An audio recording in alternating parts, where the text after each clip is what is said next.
यमाश्रितो हि वक्रोऽपि चन्द्रः सर्वत्र वन्द्यते। भवानि शङ्करौ वन्दे श्रद्धा विश्वासरूपिणौ याभ्यां विना न पश्यन्ति सिद्धः स्वान्तः स्थमीश्वरः। तुम त्रिभुवन गुरुवेद लखाना मान जीव पावर खजाना विश्वनाथ ममनाथ पुरारी त्रिभुवन महिमा विदित तुम्हारी।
प्रवेश करते हैं एक कालातीत कथा में, जिसकी काल गणना असंभव है। घटना युगों पहले की है कि जब अनेक अंतरिक्षों में अनेक ग्रहों पर उद्भव, पालन और संहार हो रहा था। अर्थात कई सारी सृष्टियों का प्रादुर्भाव और विलय हो रहा था। कई वहाँ की सभ्यताएं विकसित हो रही थी तो कोई नष्ट हो रही थी, और वर्तमान में भी यही क्रम अनंत कालों से चल रहा है और अनंत कल्प कल्पांतरों तक चलता ही रहेगा। यह अंतहीन क्रम है, परंतु यह घटना इस पृथ्वी नामक ग्रह की है कि जब यहाँ सब कुछ निशब्द था, समस्त पृथ्वी जल आप्लावित थी। तभी भगवान विष्णु ने वराह रूप धारण कर पृथ्वी के कुछ भाग को जल से बाहर निकाला, जिससे कालांतर में इस पृथ्वी पर जीव पनपने लगे और एक बड़ी काल गणना के बाद यहाँ मानव पैदा हुआ। किंतु उसे किसी प्रकार का बोध नहीं था, किसी भी प्रकार की अभिव्यक्ति की समझ नहीं थी। ना तो उस समय शब्द था, ना कोई वर्णाक्षर। चराचर जीव जगत अपने अपने समूह में एक मूक दृष्टि से एक दूसरे को निहारते थे, लेकिन कुछ भी अभिव्यक्ति नहीं कर सकते थे। चारों तरफ इस पृथ्वी पर सन्नाटा ही सन्नाटा था। प्राकृतिक स्वरों ध्वनियों के अतिरिक्त यह पृथ्वी निशब्द थी। ऐसे कई युग बीत गए कि अचानक ब्रह्मा को विचार आया कि पृथ्वी का निर्माण हो चुका है। विष्णु ने अपनी व्यवस्था भी व्यापित कर दी है, लेकिन शब्द की उत्पत्ति कौन करेगा? बिना वाणी अभिव्यक्ति कैसे हो पाएगी? जब ब्रह्मा और विष्णु को प्रेरणा हुई कि देवों के देव महादेव ही इस सृष्टि में शब्द की स्थापना कर सकते हैं, शब्द ब्रह्म का दान दे सकते हैं,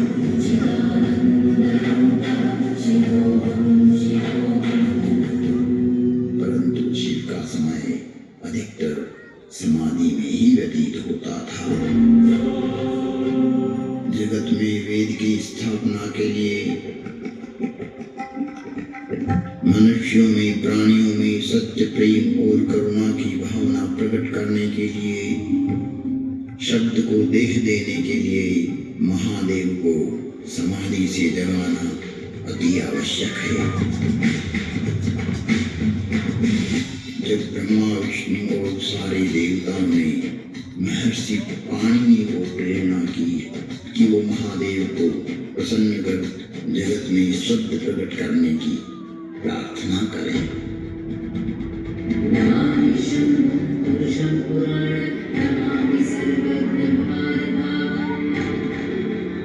महर्षि पाणिनि की निष्क्रिय एवं जगत कल्याण की भावना से की गई तपस्या ने भगवान शिव की समाधि में विघ्न डाला।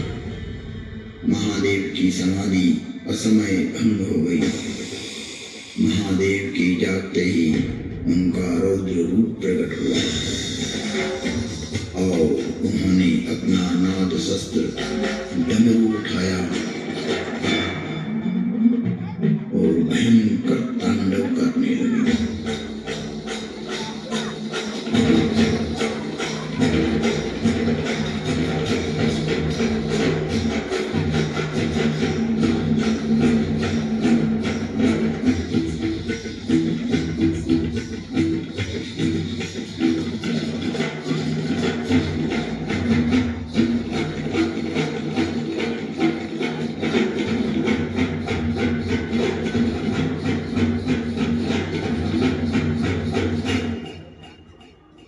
इतना भयंकर तांडव किया कि पृथ्वी हिलने लगी, आकाश में बिजलियां कौंधने लगी। पृथ्वी को हिलते देख ब्रह्मा ने सोचा, कहीं प्रलय की वेला तो नहीं आ गई। चारों तरफ समुद्र में उफान आ रहा था, हवाएं चक्रवात का रूप लेकर आकाश की ओर बढ़ रही थी। पूरी पृथ्वी अपनी दूरी पर ऐसे डोलने लगी मानो पृथ्वी समुद्र पर तैर रही हो। तब महादेव ने अपना डमरू बजाया और असमय समाधि में हुए विघ्न के कारण तांडव करते हुए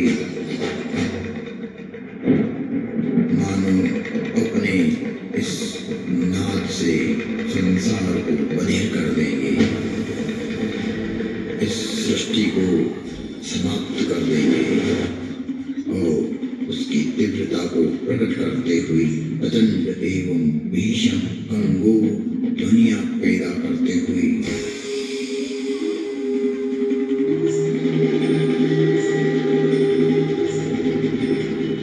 उग्र एवं महिमामय भयंकर डमरू नाद किया, जिससे प्राणी मात्र की श्रवण इंद्रियां लुप्त हो गई। नाद इतना भयावह था कि प्राणी मात्र के कर्ण भेद हो गए। कुछ काल के लिए यह स्थिति बन गई। महादेव तांडव करते हुए अपने उग्र नाद वाद्य से कुछ ऐसी शाब्दिक रचना की जो आज इस भूमंडल पर शब्द और श्रवण का कारण है, जिसे महर्षि पाणिनि ने अवरुद्ध हुई अपनी श्रवण इंद्रियां पुनः जागृत होने पर शब्दों में पिरोया। जगत कल्याण के लिए महादेव की प्रेरणा से नाद वाद्य से निकली हुई ध्वनियां जो आज इस संसार में व्याप्त है। इस भूमंडल पर कोई भी व्यक्ति किसी भी भाषा में अपनी अभिव्यक्ति करता हो, उसका उद्गम स्रोत महादेव का डमरू ही है। और वो डमरू इस प्रकार बोला, ऐं ऋऋक् ऐं ऐऔच हयवरट् लम् यमगणनम् जभय गणदश जब गणदश खपचटत चटतव कपय शशशर हल।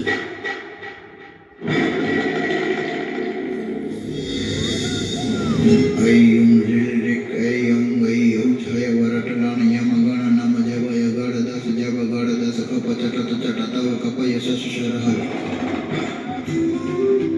यह था शिव का नाद शस्त्र से उत्पन्न हुआ शब्द व्याकरण।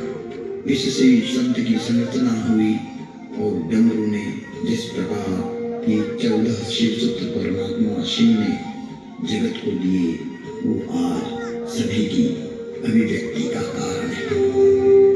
इति माहेश्वराणि सूत्राणि अनादि संज्ञार्थानि ऐसा मंत्या इतः हकारादि स्वकार उच्चारणार्थ लण्मध्ये तत्संज्ञकः।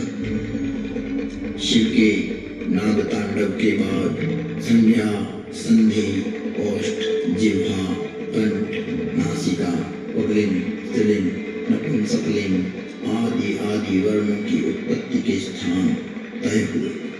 वाणी में व्यापकता आई, वाणी की श्रेणियां निर्धारित हुई, वर्ण का लिंग तय हुआ। मुख और नासिका से एक साथ उच्चारित होने वाले वर्णों की उत्पत्ति हुई, जो लघु सिद्धांत कौमुदी में संक्षिप्त रूप से वर्णित है, जिसका विस्तार सिद्धांत कौमुदी में प्रतिपादित हुआ है, जिसे हम अल्प समय में अभिव्यक्त नहीं कर सकते। शिव के निनाद तांडव के उपरांत महर्षि पाणिनि ने शब्द की रचना की और अक्षर को रूप देने के लिए प्रथम प्रार्थना की। न त्वां सरस्वतीं देवीं शुद्धां गुण्यां करोम्यहं पाणिनीय प्रवेशाय लघु सिद्धांत कौमुदी। महर्षि पाणिनि ने विनय कर लघु सिद्धांत कौमुदी की रचना की, जो आज इस जगत में सर्व भाषाओं का मूल है, जो कि सनातन है, शाश्वत है। नृत्यावसाने नटराजराजः ननाद डक्वां नवपञ्चवारम् उद्वर्तु कामाद् सनकादि सिद्धैः एतद्विमर्शैः शिवशुक्रजातम्। तुम त्रिभुवन गुरुवेद बखाना आन जीव पावर का जाना विश्वनाथ ममनाथ पुरारी त्रिभुवन महिमा विदित तुम्हारी।